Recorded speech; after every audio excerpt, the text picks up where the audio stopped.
بسم اللہ والحمد للہ والصلاة والسلام علی رسول اللہ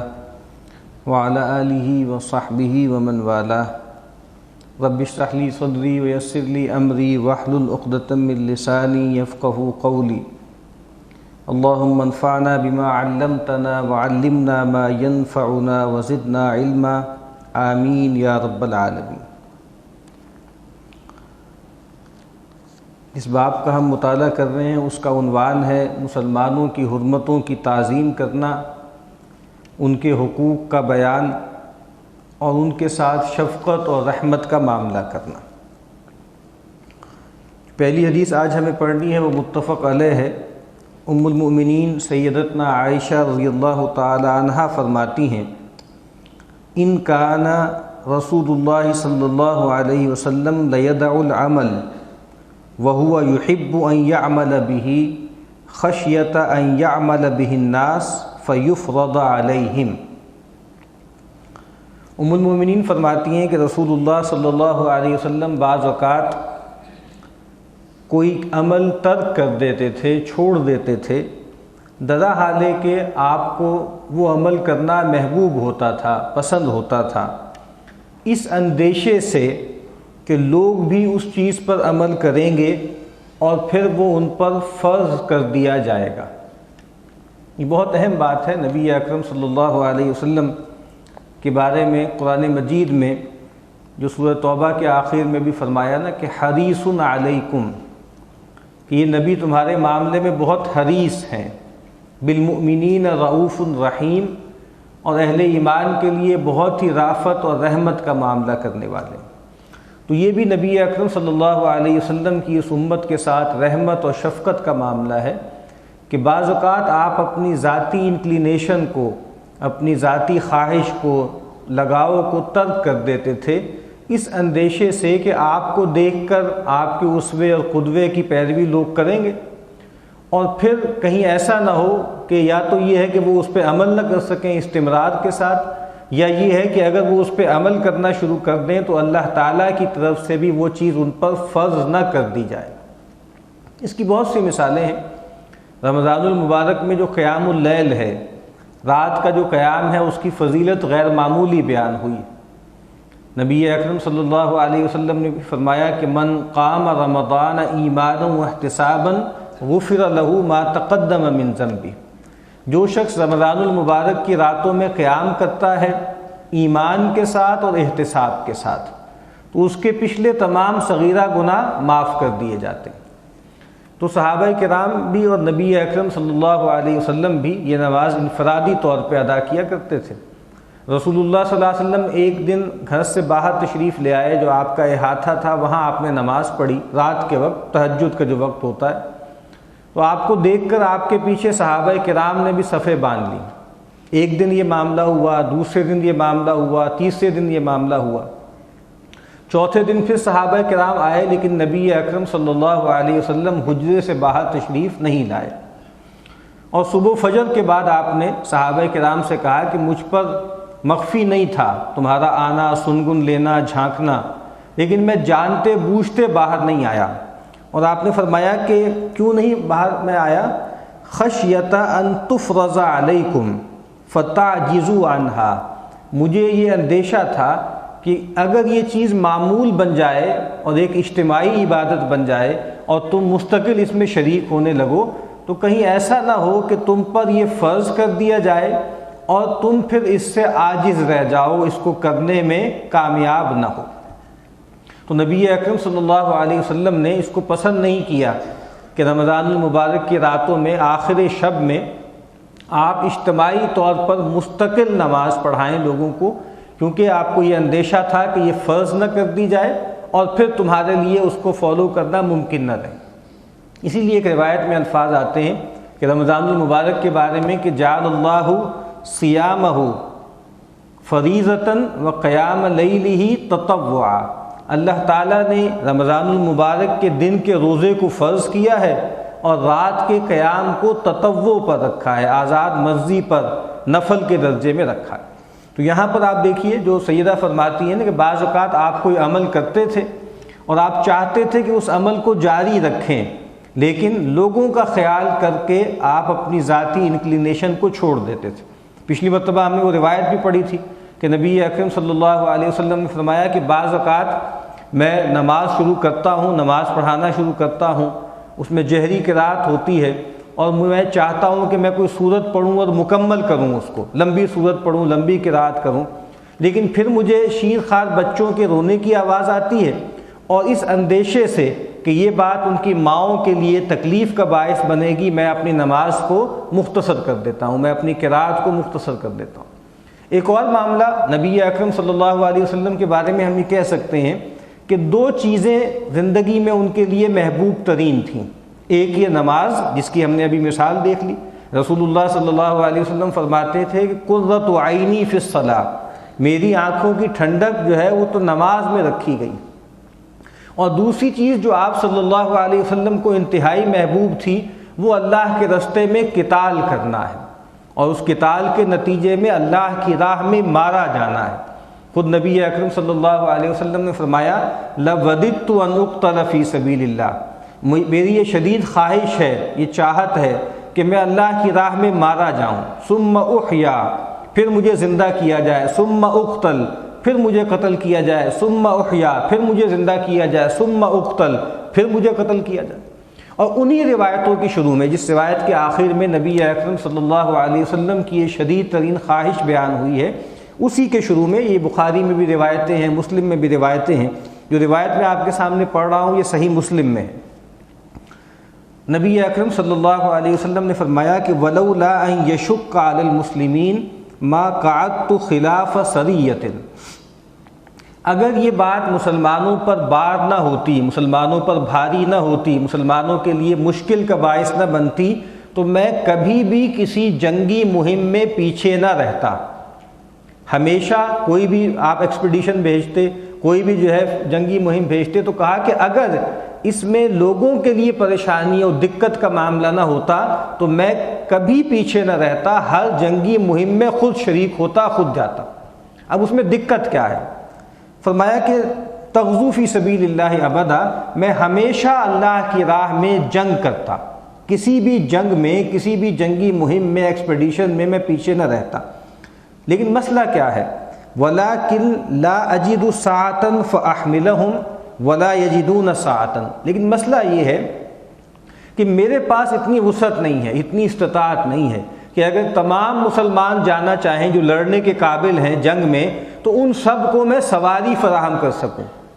نہ میرے اندر اس کی استطاعت ہے، نہ سب لوگوں کے اندر یہ استطاعت ہے کہ وہ اپنے لیے انڈیپینڈنٹلی الگ الگ سواری میسر کر سکیں، کیونکہ ظاہر ہے سواری ہی میں چڑھ کے جانا ہے اور پھر جنگ کرنی۔ اور ہم دیکھتے ہیں کہ قرآن مجید میں یہ بیان بھی ہوا ہے، تبوک کے موقع پر کچھ لوگوں کا تذکرہ ہے کہ کچھ لوگ نبی اکرم صلی اللہ علیہ وسلم کی خدمت میں آئے اور عرض کی کہ اللہ کے نبی، ہماری شدید خواہش ہے کہ ہم قتال کے لیے جائیں اور سفر میں جائیں، لیکن ہمارے پاس سواری نہیں ہے، آپ ہمیں سواری فراہم کر دیں۔ تو نبی اکرم صلی اللہ علیہ وسلم نے فرمایا کہ نہیں بھائی، میرے پاس بھی نہیں ہے اتنی وسعت کہ ہر شخص کے لیے انڈیپینڈنٹ سواری فراہم کر دو۔ تو قرآن مجید کہتا ہے کہ وہ لوٹے اس حال میں کہ ان کی آنکھوں سے آنسو جاری تھے، اس حزن سے کہ وہ اللہ کے راستے میں جہاد و قتال نہیں کر سکے، انفاق نہیں کر سکے۔ تو فرمایا کہ میں کیوں نہیں جانا چاہتا، میری تو شدید خواہش ہے کہ ہر جنگ میں جاؤں، ہر جنگی مہم پہ جاؤں، لیکن مسلمان جو ہیں وہ سارے جا نہیں سکتے، نہ میں ان سب کو سواری فراہم کر سکتا ہوں، نہ ان کے پاس مقدرت ہے۔ وَيَشُقُّ عَلَيْهِمْ أَن يَتَخَلَّفُوا عَنِّي، اور میرے پیچھے رہ جانا کہ میں تو چلا جاؤں جنگ کے لیے، میں تو اپنی جان جوخم میں ڈال کے اللہ کے راستے میں قتال کے لیے چلا جاؤں اور وہ آرام سے بیٹھے رہیں، یہ بات ان کے لیے انتہائی تکلیف دے۔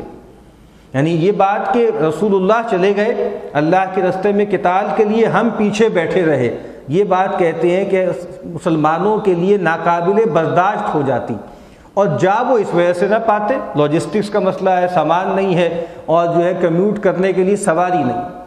تو یہاں آپ دیکھیے کہ ایک سب سے بڑی چاہت کیا ہے؟ نماز۔ اس نماز کو چھوٹا کر دیتے تھے لوگوں کی تکلیف، لوگوں کی پریشانی کی وجہ سے۔ دوسری سب سے بڑی چاہت کیا ہے؟ اللہ کے راستے میں مقتول ہونا، اللہ کے راستے میں قتال کرنا، اللہ کے راستے میں جنگوں میں شرکت کرنا۔ اس میں فرماتے ہیں کہ میں قربانی دیتا تھا، میں ایثار کرتا ہوں اس وجہ سے کہ بھائی اگر میں جاؤں گا باقی سب تو جا نہیں سکتے، اور یہ بات لوگوں پر شاق گزرے گی، تکلیف کا باعث ہو۔ اسی طرح اور بہت سی روایتیں، نبی اکرم صلی اللہ علیہ وسلم کو نظافت کا جتنا خیال تھا، صفائی ستھرائی کا، پاکیزگی کا، تو آپ نے فرمایا کہ لولا ان اشق علی امتی، اگر یہ بات میری امت کے لیے بار نہ بن جاتی، تکلیف کا یا جو ہے سبب نہ بنتی، لامرتہم بالسواک عند کل صلاۃ، تو میں ان کو حکم دیتا کہ ہر نماز کے موقع پر جو ہے وہ مسواک کریں، مسواک کو گویا میں واجب بنا دیتا، لازم کر دیتا ہر نماز سے پہلے، لیکن کہا کہ یہ چیز ان کے لیے مشکل کا باعث بنے گی۔ اسی طرح ایک موقع پر نبی اکرم صلی اللہ علیہ وسلم رات کو، صحابہ کرام انتظار کرتے رہے آپ کا، باہر کھڑے ہوئے عشاء کی نماز کے لیے مسجد میں انتظار کرتے رہے، بہت دیر سے تشریف لائے، تقریباً نصف شب کے قریب نبی اکرم صلی اللہ علیہ وسلم باہر تشریف لائے۔ ایک تو لوگوں کو بشارت دی کہ لوگوں اس وقت روئے زمین پر تمہارے علاوہ کوئی لوگ نہیں تھے جو نماز کے انتظار میں یہاں موجود تھے، اور نبی اکرم صلی اللہ علیہ وسلم نے اس طرح فرمایا ہے نا کہ ایک نماز پڑھ کے دوسری نماز کے انتظار میں بیٹھنا بھی گویا نماز ہی میں ہونا ہے۔ اور پھر آپ نے فرمایا کہ اگر امت پر یہ بھاری نہ ہوتا، شاق نہ گزرتا، تو میں لوگوں کو عشاء اسی موقع پر ادا کرنے کی تلقین کرتا، یعنی عشاء کی نماز کو بہت تاخیر کے ساتھ ادا کرنا۔ لیکن ظاہری بات ہے اس سے زحمت ہو جاتی، بہت سے لوگ جو ہے وہ باجماعت نماز چھوڑ کے انفرادی نماز اپنی پڑھ لیتے۔ تو بہت سے ایسے معاملات ہیں نبی اکرم صلی اللہ علیہ وسلم کی سیرت کے کہ جس میں یہ بات ہمیں ملتی ہے کہ نبی اکرم صلی اللہ علیہ وسلم نے اپنی ذاتی خواہش کو، ذاتی طلب کو پیچھے کیا ہے امت کے لیے، اور امت کے لیے رحمت و شفقت کی وجہ سے۔ وعنہا رضی اللہ تعالی عنہا قالت نہاہم النبی صلی اللہ علیہ وسلم عن الوصال رحمۃ لہم۔ ام المومنین سیدتنا عائشہ رضی اللہ تعالی عنہا ہی فرماتی ہیں کہ نبی اکرم صلی اللہ علیہ وسلم نے صحابہ کو وصال سے منع کیا، ان کے لیے رحمت اور شفقت کی وجہ سے۔ وصال کا مطلب کیا ہے؟ یہ روزے کی ایک صورت تھی کہ نبی اکرم صلی اللہ علیہ وسلم یہ کیا کرتے تھے کہ بعض اوقات جو ہے وہ آپ نے روزہ رکھا ہے سحر کے وقت اور پھر افطار نہیں کیا مغرب کے وقت، اس کو کنٹینیو کر لیا اور اگلا روزہ کر لیا، بعض اوقات 3 روزے آپ اکٹھے کر لیا کرتے تھے۔ اس کو کہتے ہیں صوم وصال، کہ 2 روزے 3 روزے اکٹھے کر لینا، ایک ہی سحری کے ساتھ 2 دن کا روزہ 3 دن کا روزہ رکھ لینا۔ تو نبی اکرم صلی اللہ علیہ وسلم نے امت کو اس سے منع کیا، امت پر رحمت اور شفقت کی وجہ سے۔ اور خود نبی اکرم صلی اللہ علیہ وسلم نے فرمایا اپنے بارے میں کہ انما انا رحمت محتاط، کہ میں ایک رحمت ہوں جو اللہ تعالیٰ نے تحفے کے طور پر تمہیں عطا کی۔ اور خود قرآن مجید میں فرمایا گیا کہ وما ارسلناک الا رحمۃ للعالمین، ہم نے آپ کو مبعوث نہیں کیا مگر تمام جہان والوں کے لیے رحمت کے طور پر۔ سیدنا عبداللہ ابن عباس رضی اللہ تعالیٰ عنہ فرماتے ہیں کہ آپ کی رحمت عام ہے، اس شخص کے لیے بھی ہے کہ جو آپ پر ایمان لاتا ہے، اور اس شخص کے لیے بھی ہے جو آپ پر ایمان نہیں لاتا۔ جو آپ پر ایمان لاتا ہے اس کے لیے تو آپ کی رحمت جو ہے دنیا اور آخرت دونوں میں ہے، اور جو آپ پر ایمان نہیں لاتا اس کے لیے بھی دنیا میں رحمت ہے۔ کیسے رحمت ہے؟ کہ آپ صلی اللہ علیہ وسلم کی وجہ سے اس امت پر کوئی عذاب استیصال نہیں آئے گا، اس کے لیے مسخ نہیں ہے، اس کے لیے ایسا معاملہ نہیں ہے کہ اس کو بالکل ہی برباد کر دیا جائے، تباہ کر دیا جائے۔ یہ نبی اکرم صلی اللہ علیہ وسلم کی رحمت ہے جو اس پوری امت کے لیے ہے، چاہے وہ امت اجابت ہو، چاہے وہ امت دعوت ہو، چاہے وہ لوگ ہوں جو رسول اللہ پر ایمان لائے، چاہے وہ لوگ ہیں جو رسول اللہ پر ایمان نہیں لائے۔ تو یہاں پر بھی فرمایا کہ نبی اکرم صلی اللہ علیہ وسلم نے منع کیا صحابہ کرام کو صوم وصال سے، کیوں؟ ان کے لیے رحمت و شفقت کی وجہ سے۔ فقالو، تو صحابہ کرام نے عرض کی انک تواصل، اے اللہ کے رسول صلی اللہ علیہ وسلم آپ تو صوم وصال رکھتے ہیں، آپ تو ملا لیتے ہیں روزے کو۔ اب یہ معاذ اللہ کو اعتراض نہیں تھا، یہ اصل میں اپنی ایک تشویش کا اظہار تھا کہ اللہ کے نبی صلی اللہ علیہ وسلم آپ تو معصوم ہیں، آپ کے ہاں تو اگر جانب خیر میں اگر کوئی کوتاہی ہو بھی تو قرآن مجید کہہ چکا ہے کہ لیغفر لک اللہ ما تقدم من ذنبک وما تأخر، اللہ تعالیٰ نے آپ کی اگلی پچھلی تمام کوتاہیاں معاف کر دی، ہمارا معاملہ تو ایسا نہیں ہے، ہم تو ظاہری بات ہے ہمارے ساتھ گناہ بھی ہیں، ہمارے ساتھ اور چیزیں بھی ہیں، تو ہمیں تو پھر بہت آگے بڑھ کر یہ کام کرنا چاہیے، تو آپ تو یہ کرتے ہیں اور گویا آپ ہمیں روک رہے ہیں۔ قال، تو نبی اکرم صلی اللہ علیہ وسلم نے فرمایا، انی لست کہیئتکم، بے شک میں تمہاری ہیئت کی طرح نہیں ہوں، میں تمہارے جیسا نہیں ہوں۔ انی ابیت، میں رات بتاتا ہوں، یطعمنی ربی ویسقینی، کہ میرا رب مجھے کھلاتا ہے، میرا رب مجھے پلاتا ہے۔ ایک دوسری روایت میں فرمایا کہ انا لست کاحد منکم، میں تم میں سے کسی اور شخص جیسا تھوڑی ہوں، میرا معاملہ تو مختلف ہے۔ انی اطعم و اسقا، مجھے تو کھلایا جاتا ہے، مجھے تو پلایا جاتا ہے۔ اب ظاہری بات ہے اس کا کیا مطلب ہے اللہ ہی جانتا ہے، کہ یا تو یہ ہے کہ اللہ تعالیٰ اپنے نبی صلی اللہ علیہ وسلم کو ایسی طاقت، ایسی قوت دے دیتے ہیں کہ جو دوسرے لوگوں کو نہیں ہوتی، یا یہ ہے کہ اللہ تعالیٰ ان کو کوئی روحانی رزق دیتے ہیں، روحانی مشروب پلاتے ہیں، روحانی غذا دیتے ہیں، اور لٹرلی اللہ تعالیٰ اپنے ہاں بلا کے ان کو کچھ کھلا پلا بھی دے، تو اس میں کوئی استبعاد نہیں ہے۔ تو فرمایا کہ تم میری ریس نہ کرو، تم میرے جیسے معاملات نہیں کر سکتے۔ لست کہیئتکم، میں تمہاری ہیئت کا نہیں ہوں۔ اصل میں یہ جو معاملہ ہے نا قرآن مجید میں جو فرمایا گیا کہ انما انا بشر مثلکم، کہ بے شک میں تمہارے جیسا ایک بشر ہوں، ایک انتہا پر تو امت کے کچھ لوگ چلے گئے اور نبی اکرم صلی اللہ علیہ وسلم کو بشریت کے دائرے سے اٹھا دیا اور آپ کو جو ہے وہ سپرا ہیومن ثابت کرنے کی کوشش کی، اور دوسری انتہا یہ ہوتی ہے کہ بالکل یہ کہتے ہیں کہ ہمارے جیسے تھے، جیسے ہم آپ جیسے تھے۔ بشر مثلکم کا مطلب یہ ہے کہ نوع بشر میں سے تھے، جن سے انسانیت میں سے تھے، ورنہ ظاہری بات ہے نبی اکرم صلی اللہ علیہ وسلم کے بہت سے معاملات ایسے ہیں جو کسی عام انسان والے نہیں ہیں۔ آپ نے فرمایا کہ اللہ تعالیٰ، آپ نے فرمایا کہ میں پیچھے سے بھی دیکھ لیتا ہوں، جب اللہ تعالیٰ چاہتا ہے مجھے پیچھے سے بھی لوگوں کو دکھا دیتا ہے، اور بہت سے ایسے معاملات ہیں، اور یہ حدیث بھی اس پہ نص ہے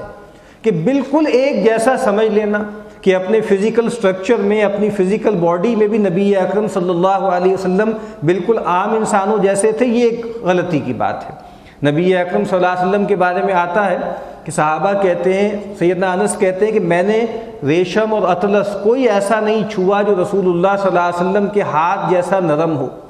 ہم نے کوئی خوشبو، مشک اور عنبر کبھی آج تک نہیں سونگھی جو رسول اللہ صلی اللہ علیہ وسلم کے پسینے سے زیادہ خوشبودار ہو۔